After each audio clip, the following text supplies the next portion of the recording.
O que você tem feito para lidar com as crises, angústias e dificuldades vividas na tua família? Você conhece alguém que tem vivido a dor do divórcio? Quer saber como ajudar? Olá, eu sou Lírio Menezes, membro consagrado da comunidade católica Sagrada Família. E hoje nós daremos continuidade ao estudo da exortação apostólica pós-sinodal Amor e Letícia do Papa Francisco, que trata da alegria do amor na família.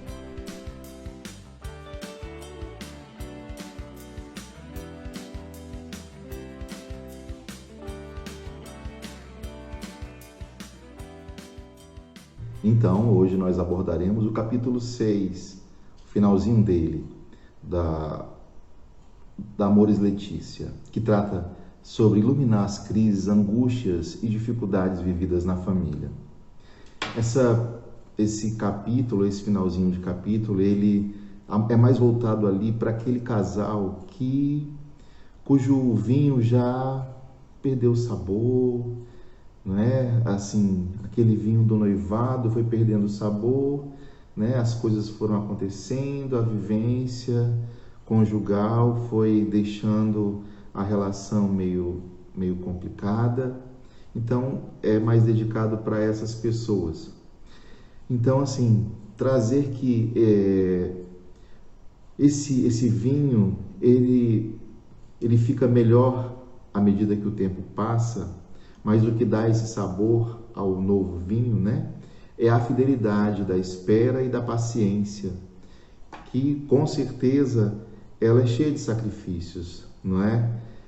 Numa relação nós vivemos momentos tristes, momentos felizes, mas muitas dificuldades, e essas dificuldades, à medida que o tempo passa, a gente vai adquirindo experiência, vai ficando com couro grosso, não é? E a gente vai também amadurecendo, a gente vai percebendo que ora a gente ganha, ora a gente perde, mas sempre por um bom propósito, que é manter a família unida. Então, à medida que o tempo passa, os filhos vão nascendo, né? Às vezes também os filhos dos filhos, né? E a gente já vira vovô, de repente vira vovó. E aí, assim, é preciso que nós possamos enfrentar, né, essas dificuldades, essas crises que vão surgindo durante o casamento, de forma consciente, de forma amadurecida. São João da Cruz, ele vai dizer o seguinte: os velhos amantes são os já treinados e testados. Eles já não têm aqueles fervores sensíveis, nem aquelas ebulições e chamas externas de ardor, mas saboreiam a suavidade do vinho de amor bem sedimentado na sua substância, assente dentro da alma. Então, essa capacidade que a maturidade nos traz, não é? A partir de tempos de dificuldade, de tempos digamos assim, de tempos difíceis, a gente pode tirar algo de positivo, né? É a capacidade de permanecer no amor, permanecer na dificuldade. É isso que nos difere das demais famílias, a capacidade de permanecer mesmo diante das dificuldades, mesmo diante das dores. E lá na frente a gente vai poder provar, né? Saborear esse vinho, a suavidade desse vinho vivido diante de tantas dificuldades. Uma crise superada, ela não leva a uma relação menos intensa, mas ela melhora, ela sedimenta, matura o vinho da união. Não se vive junto para ser cada vez menos feliz, mas para aprender a ser feliz de maneira nova. Então, é preciso ir descobrindo novas formas de sermos felizes, né? Na nossa família, no nosso casamento. Cada crise esconde uma boa notícia que é preciso saber escutar, afinando os nossos ouvidos, os ouvidos do coração. Perante o desafio de uma crise, a reação imediata é o quê? É resistir, às vezes é fingir que ela não existe, né? Essa é a nossa primeira A nossa primeira atitude talvez seja a de se fechar no seu mundinho, de fazer de conta que ela não existe. Mas é preciso nós enfrentarmos de cabeça erguida as nossas dificuldades, as nossas dores. A tendência, né, é negar os problemas, é escondê-los, é relativizar a sua importância. Então, quem de nós ainda não viveu uma crise familiar, não é? Só talvez ali os recém-casados, né? Até mesmo eles, né, durante o namoro, o noivado, puderam experimentar um pouco disso. Então, numa crise não assumida, o que mais se prejudica é a comunicação, né? Então, se você não fala, se você não compartilha, né, com a tua esposa, com o teu marido, aquilo que você está vivendo, você vai estar fugindo da realidade, né? E o documento, ele vai dizer que numa crise, o que é mais necessário é estar presente, é aceitar, né? Eu estava fazendo uma formação que dizia que no momento em que a gente mergulha dentro de nós, a gente consegue perceber aquilo que está errado. Normalmente, numa crise, a gente enxerga o que está errado do outro lado, mas a gente não olha para nós, a gente olha para o erro do outro. Então, nessas situações, é preciso fortalecer o vínculo numa construção que exigirá tempo e esforço de cada um de nós, né? A coragem de buscar as raízes profundas, né? Qual é a raiz profunda do nosso matrimônio, né? O sagrado,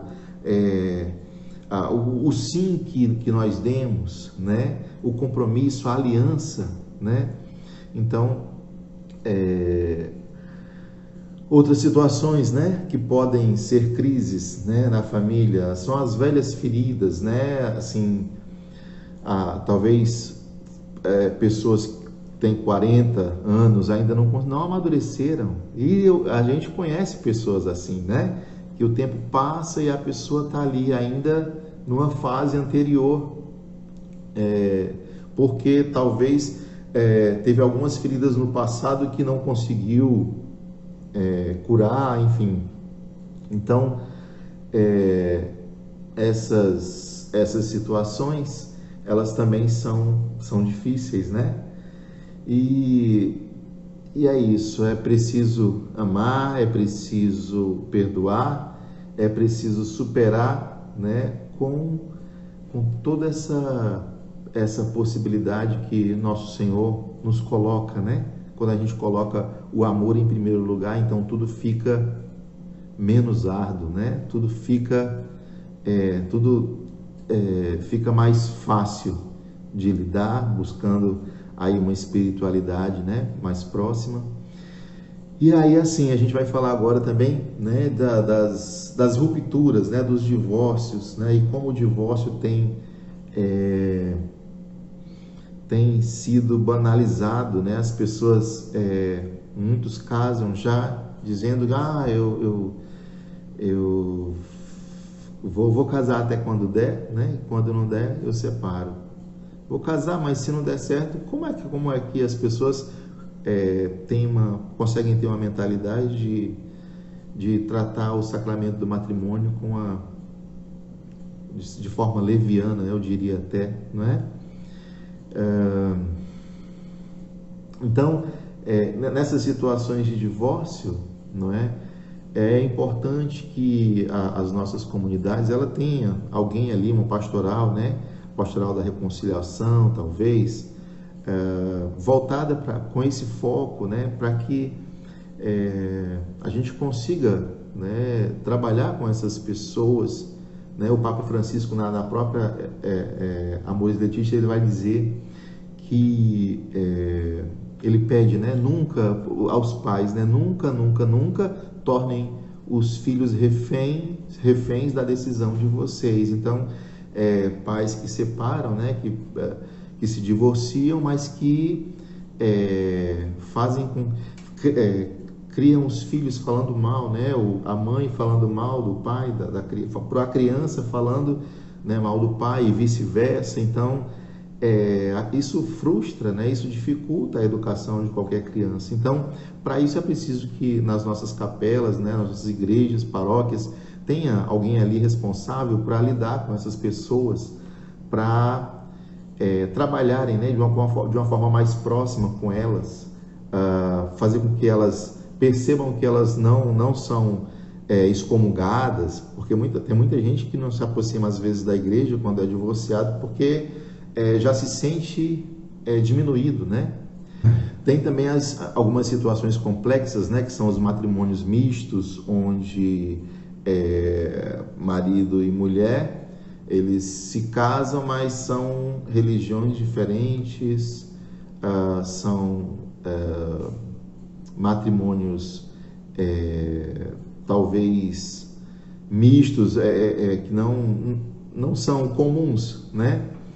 E isso gera também uma certa dificuldade, porque um é católico, o outro é protestante, né? E aí, para batizar o filho, vai fazer como? Vai batizar onde, né?